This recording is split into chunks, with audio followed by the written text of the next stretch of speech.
Dear students, in this video lecture, we are going to discuss some NCERT questions. So, first question, give reason for the following. Naphthalene balls disappear with time without leaving any solid. जो naphthalene balls होती हैं वो disappear हो जाती हैं, वो गायब हो जाती हैं विदाउट लिविंग एनी सॉलिड, वहाँ पे कोई भी सॉलिड रेजिड्यू नहीं बचता है.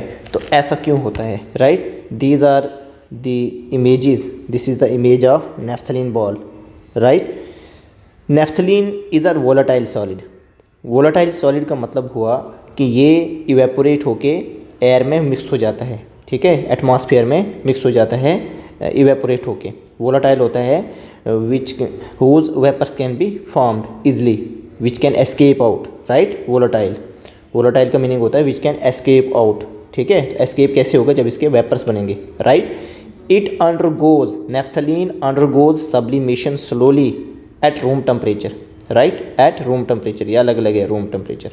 तो sublimation टॉपिक में आपको पढ़ाया था एग्जाम्पल कि naphthalene is one of the example of sublimation, जहाँ पे सॉलिड से डायरेक्ट गैस बन जाता है, राइट? फिर वहाँ पे कोई सॉलिड रेजिड्यू नहीं मिलता.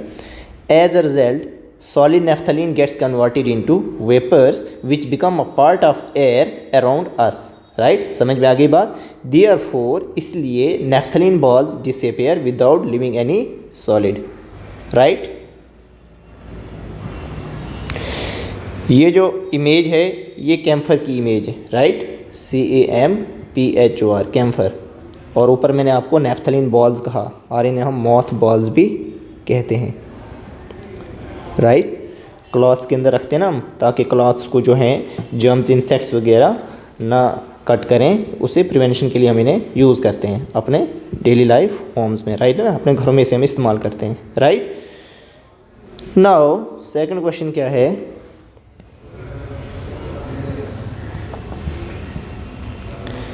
सेकंड पार्ट है, we get the smell of perfume sitting several metres away, give reason.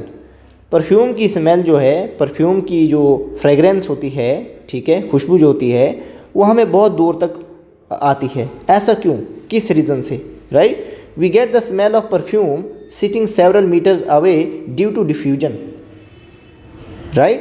Diffusion के कारण the particles of the perfume mix with the particles of air.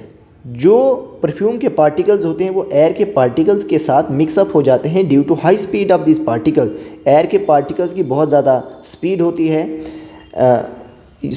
Perfume के पार्टिकल्स की बहुत ज़्यादा स्पीड होती है, वो एयर के पार्टिकल्स के साथ मिक्स होके, ठीक है, मिक्स हो जाते हैं. The smell of perfume reaches us several metres away.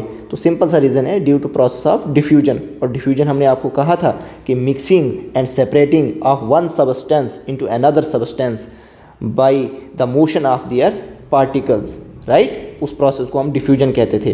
तो ये जो परफ्यूम का फ्रेगरेंस है, प्लीजेंट स्मेल है, it comes to us several metres away, its reason is due to diffusion. तो ये हमने परफ्यूम के कुछ इमेजेस यहाँ पे आपको दिखाए हुए हैं, right?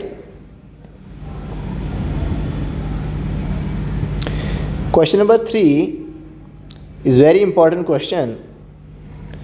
What produces more severe burns, boiling water or steam?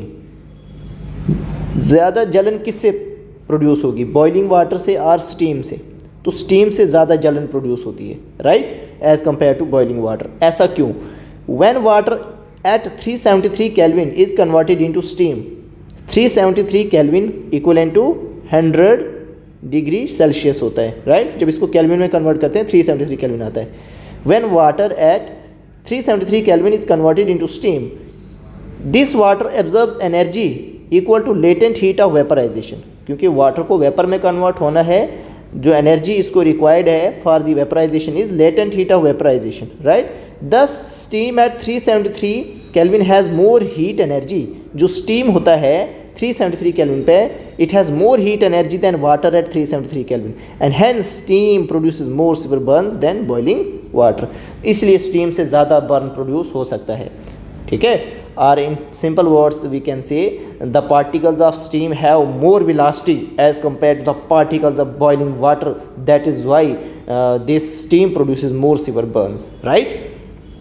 तो यहाँ पे हमने स्लाइड में आपको this is the shape of boiling water, ठीक है, ये पिक्चर बताई है बॉइलिंग वाटर की, right. Assume this is boiling water and this is steam, ये वाटर से स्टीम प्रोड्यूस हो रहा है ना वेपर की फॉर्म में, this is steam, right. Steam cause more civil burns, right, समझ में आ गई बात। Okay, now next question is why is ice at 273 kelvin more effective in cooling than water at same temperature. हमारे पास ice है और हमारे पास वाटर है, लेकिन ice is more effective in cooling than water at the same temperature. Temperature इसका भी 273 kelvin है और यहाँ पे भी टेम्परेचर 273 केल्विन है, but ice is more effective in cooling than water at the same temperature. ऐसा क्यों होता है? When ice at 273 kelvin melts, जब आइस 273 केल्विन पे मेल्ट होता है टू फॉर्म वाटर, ये वाटर बनाता है एट 273 केल्विन पे, it absorbs energy equal to latent heat of fusion. अब देखिए फ्यूजन को हम मेल्टिंग भी कहते हैं, तो जब आइस ने मेल्ट होना है तो इसे क्या चाहिए? हीट चाहिए, तो ये इस एनर्जी को एब्जॉर्ब करेगा which is equal to latent heat of fusion, right. पढ़ा है ना हमने लेटेंट हीट प्रीवियस टॉपिक में, right. Latent heat of fusion, latent heat of vaporisation हमने पढ़ा है, राइट। फ्रॉम द सराउंडिंग, ये जो आइस है it absorbs energy equal to latent heat of fusion from the surrounding, surrounding से ये इस हीट को लेगा। The ice at 273 kelvin has less heat energy, जो आइस है इसके पास कम हीट एनर्जी होती है, ठीक है ना, इसके पास कम हीट एनर्जी होती है देन वाटर एट 273 केल्विन। इसीलिए जो आइस के पास कम हीट एनर्जी होती है तो इसीलिए ये मोर इफेक्टिव होता है कूलिंग में than water at the same temperature, right. I hope कि आपको यहाँ तक समझ आ गई। तो इस वीडियो लेक्चर में हम यहाँ तक रखते हैं। इन क्वेश्चंस को लर्न कीजिए, राइट कीजिए अपनी नोटबुक पे। Okay, thank you.